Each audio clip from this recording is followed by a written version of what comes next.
Last কিছুদিন যাবৎ এত পরিমাণে গরম। তো এতদিন তো বাসার ভিতরে ছিলাম বা অফিসে ছিলাম, টের পাই নাই। তো আজকে যেহেতু রাস্তায় বের হয়েছে, আজকে মানে হাড়ে হাড়ে টের পাইতেছি। আমার কাছে মনে হইতেছে যে আগুনের তাপ উঠতেছে রাস্তা থেকে, মনে হইতেছে যে আগুনের ভিতর দিয়ে আমি বাইক চালাইতেছি, এরকম লাগতেছে। মানে এত পরিমাণে গরম। আর বাসা থেকে বের হওয়ার পর তো 1 ঘন্টা পুরো বসে ছিলাম, তেমন কোনো তখন কোনো রাইড ছিল না, যার কারণে হচ্ছে যে গাছের নিচে বসে ছিলাম, টের পাই নাই। বাট যখন থেকে রাইড শুরু করলাম, মেইন রোডে উঠলাম, টুকিটাকি কিছু কিছু জায়গায় যখন একটু গাড়ি চিপায় জ্যাম ঠেললাম, মনে হইতেছিল যে আজাবের মধ্যে আছি, এরকম লাগতেছিল। তো কি আর বলবো, যে এই গরমে যারা আসলে রাইড শেয়ার করে তারা মানে প্রচন্ড কষ্ট করে।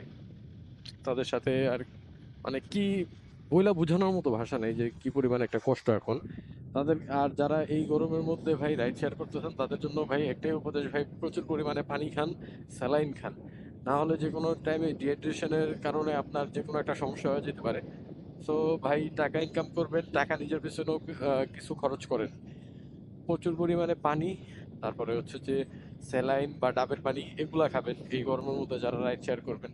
আমি বাসা থেকে বের হয়ে অলরেডি 2 লিটারের মতো আমার পানি খাওয়া হয়ে গেছে। আমি 11টার সময় বের হয়েছি, এখন হচ্ছে যে কত, 2টা 56 বাজে। মানে এই তো প্রায় 3-4 ঘন্টার মধ্যেই আমার হচ্ছে যে প্রায় 2 লিটারের মতো, 2 লিটারের বেশি পানি আমি খাইছি।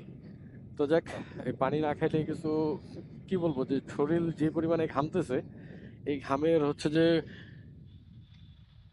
মানে কি করলো, নিজের ডানে চাপলো, ডানের কোনো ইন্ডিকেটর নাই, মন চাইছে ঢুকে দিছে। তো যেটা বলতেছিলাম ভাই, এই গরমের মধ্যে আসলে পানির কোনো বিকল্প নাই।